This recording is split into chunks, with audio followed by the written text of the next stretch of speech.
Hello বন্ধুরা, আজ আমরা চলে যাচ্ছি লঙ্কাপাড়ার উদ্দেশ্যে। লঙ্কাপাড়া উত্তরবঙ্গের একটা জনপ্রিয় পিকনিক স্পট। জলপাইগুড়ি থেকে এই জায়গাটি 83 কিলোমিটার দূরে ভুটান বর্ডারের একদম পাশে অবস্থিত। জায়গাটা একটা চা বাগান, যেটা ইদানিং পিকনিক স্পট হিসেবে খুব বিখ্যাত হয়েছে। এখানে পিকনিক সিজনে বা জানুয়ারি ফেব্রুয়ারির দিকে প্রচুর মানুষ পিকনিক করতে যায়। আর এই জায়গাটার আশেপাশে পারিপার্শ্বিক পরিবেশও খুবই সুন্দর, চারদিকে পাহাড়, নদী, তার পাশ দিয়ে চা বাগান। তো আজকে আমরা দুই বন্ধু মিলে ভাবলাম একটু ওখান থেকে বেরিয়ে আসি। এই জায়গাটায় যাওয়ার অনেকদিন ধরে ইচ্ছা ছিল, কিন্তু যাওয়া করে যাওয়া হয়নি। তো আজকে আমরা হুট করে বেরিয়ে পড়েছি রবিবার দেখে, একটা ছুটির দিন। তাই আমরা দুই বন্ধু মিলে বেরিয়ে পড়েছি লঙ্কাপাড়ার উদ্দেশ্যে।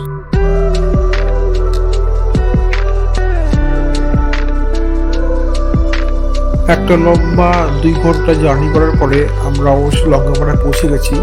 চারদিকে চা বাগান, খুবই মনোরম পরিবেশ। এখানে প্রচুর মানুষ এসেছে দেখলাম। তাও ভিড়টা তুলনামূলকভাবে কম, কারণ এটা জানুয়ারি মাসে না, জানুয়ারি মাসে আরো বেশি ভিড় হয়। জানুয়ারি মাসে আরো বেশি ভিড় হয় শুনেছি।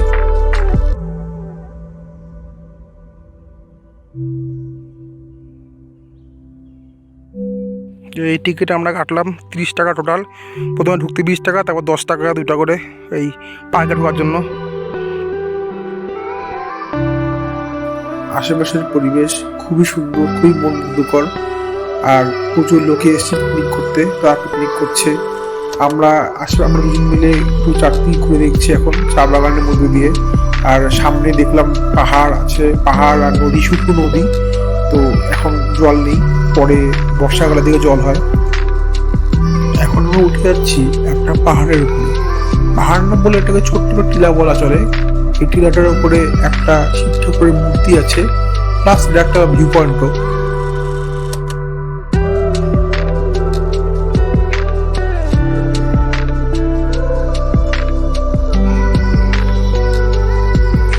পিলারটিতে উঠতে গিয়ে আমার পা বারে স্লিপ কেটে যাচ্ছিল। আর এর জন্য আমার জুতোটাই দায়ী, কেননা আমি একটা খুবই সাধারণ অফিস স্যান্ডেল পরে এসেছি, যেটা গ্রিপ একদমই কম। আর এটা পাহাড়ের জন্য তৈরিও না। তো আমি তো জানতাম না যে এখানে আমরা পাহাড়ে উঠবো এতটা উপরে। আমরা যদি জানতাম না, শু পরে আসতাম। তো যাই হোক, চলে এসেছি, যখন এসেছি তখন তো উঠতেই হবে।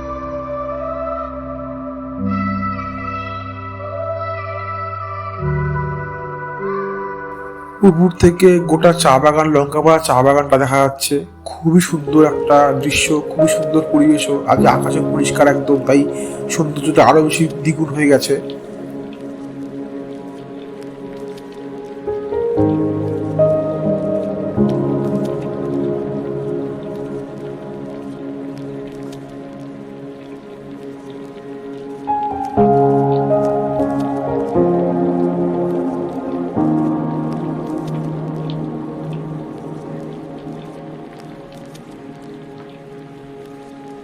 এখন আমি আর আমার বন্ধু দুজন মিলে লঙ্কাপাড়া ওয়াচ টাওয়ারের দিকে এগিয়ে যাচ্ছি। এই ওয়াচ টাওয়ারে উঠে আমরা এই লঙ্কাপাড়ার রিভার সাইডটা এখন আমরা দেখবো উপর থেকে।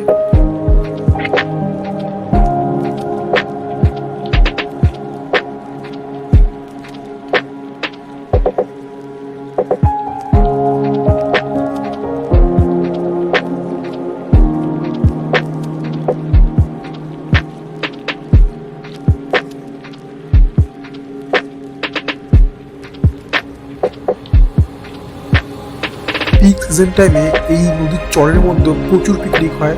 এখন সিজন টাইমটা পেরিয়ে এসছে বলে এখন পিকনিক অতটা হচ্ছে না। যা হচ্ছে সেই লঙ্কাপাড়া চা বাগানের মধ্যেই হচ্ছে, নদীর চরে হচ্ছে না। নদীর চর লোক নেমে যদিও, কোনো পিকনিক হচ্ছে না। পিকনিক হয় ওই ডিসেম্বর জানুয়ারির সময়, যে পিকনিকগুলো হয় তখন প্রচণ্ড ভিড় হয়। তখনই সব চারদিকে ছড়িয়ে ছিটে সবাই যায় লোকেরা।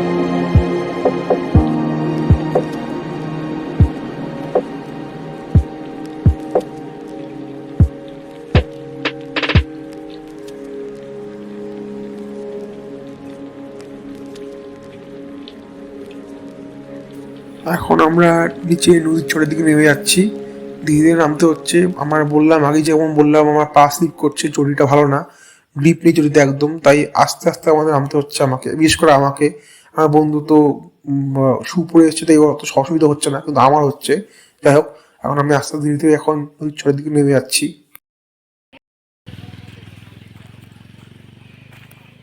এটা আমরা কোথায় আসলাম মায়েরই শালা চারদিকে। আরে অ্যাডভেঞ্চার ঠিক আছে, সমস্যা নাই ভাই, কিন্তু আরে আমি ফিল্ম করতেছি না আমার। হ্যাঁ ঠিক আছে, আমি এইটুকু তো করি অন্তত ভিডিওটা।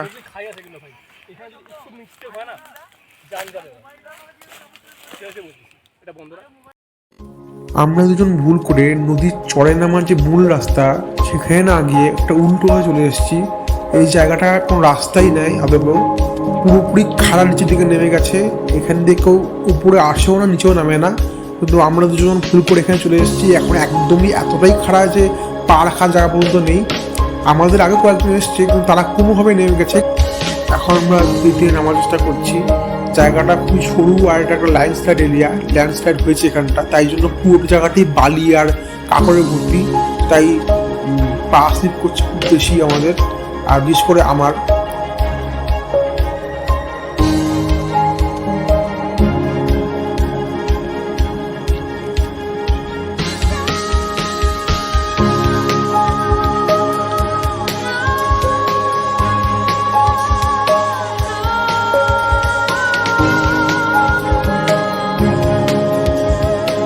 আর একটুখানি রাস্তা বাকি, সামনে নদীর চর, তাই চলে এসেছি।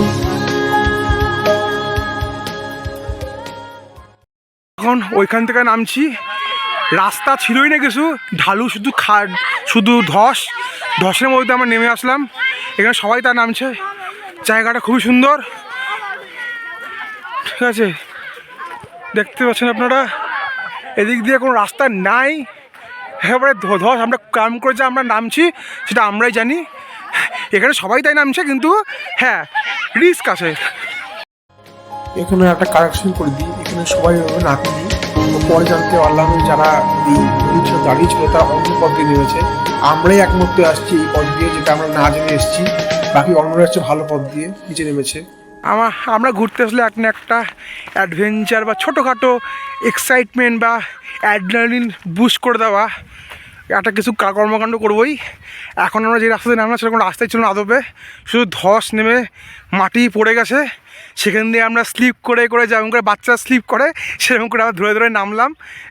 মজা হয়েছে, রিস্ক হয়েছে। আমি তো জুতো এই পরে এসেছি, এই জুতো পরে, এটা পাহাড়ে পড়া জুতোই না, কিন্তু এই জুতো পরে আমি নামছি। জানি না জুতোর আয়ু কতদিন থাকবে, বাট এই অবস্থা জুতোর। প্যান্টের অবস্থা একদম খুব বাজে রকম হয়ে গেছে, এই যে দেখতেই পাচ্ছি প্যান্টে একদম শেষ। এটাই হচ্ছে কথা।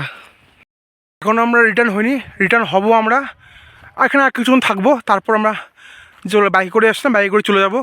এখানে টিকিট কাটলাম, টিকিট কাটতে এখানে ঢুকতে প্রথমে 20 টাকার টিকিট, তারপর স্পেশাল পার্কে ঢুকতে আরও 10 টাকার টিকিট, মোট 30 টাকার টিকিট আমাদের লিখছে। ওই আমার বন্ধু এখন ওই পাহাড়ে উঠছে।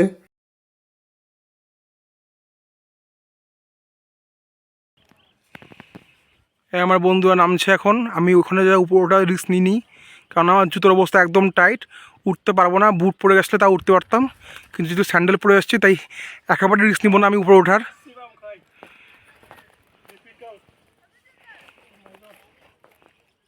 ও শু পরে এসছে, মানে ও অফিস শু পরে এসছে, তাও কোনো একটা গ্রিপ আছে অল্প হলেও, আমার তো একেবারেই নেই। আমি উঠলে পরে নিজ্ঞাত পরে হাত পা ভাঙবো, ওই জন্য দরকার কি ভাই। Amazing experience. এখানে যাবো না? দে চেষ্টা কর, হ্যাঁ চেষ্টা কর। ভাঙবে না তো? আমি কি জানি।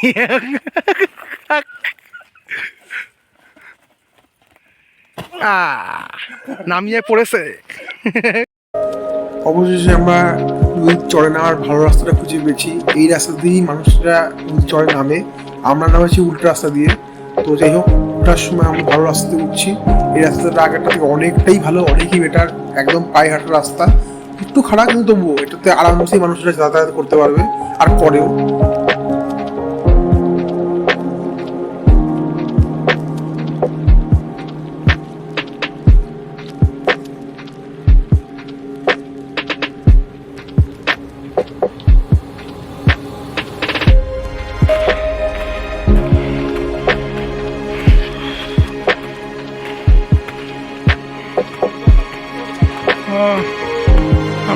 আমরা নামছি, আরো হাল হাল দিক দিয়ে।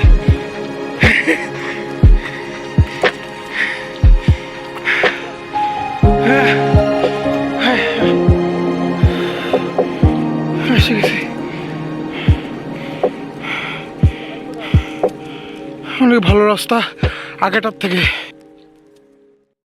মোটের উপর বলতে গেলে আমাদের এই লঙ্কাপাড়ার ছোট্ট ভ্রমণটা আমাদের পর্বত প্রমাণ অ্যাডভেঞ্চার খিদেটাকে নিবারণ করতে পারেনি ঠিকই, কিন্তু তা সত্ত্বেও দৈনন্দিন জীবনের একঘেয়েমি থেকে বেরিয়ে এসে প্রকৃতির খোলা হাওয়ায় একটু প্রাণ ভরে নিঃশ্বাস নিয়ে মগজস্থটাকে সতেজ করতে খুব সাহায্য করেছে।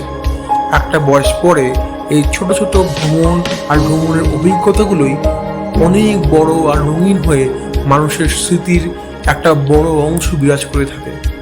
আর সেই স্মৃতিগুলোই মানুষ তার জীবন সন্ধ্যায় স্মৃতিচারণ করে আর তার জীবনের উপলব্ধিগুলোকে ব্যাখ্যা করার চেষ্টা করে। তখন তার চোখের কোণের ঝিলিক দিয়ে ওঠে এক ফোঁটা জল আর মুখে খেলে ওঠে এক তৃপ্তির হাসি।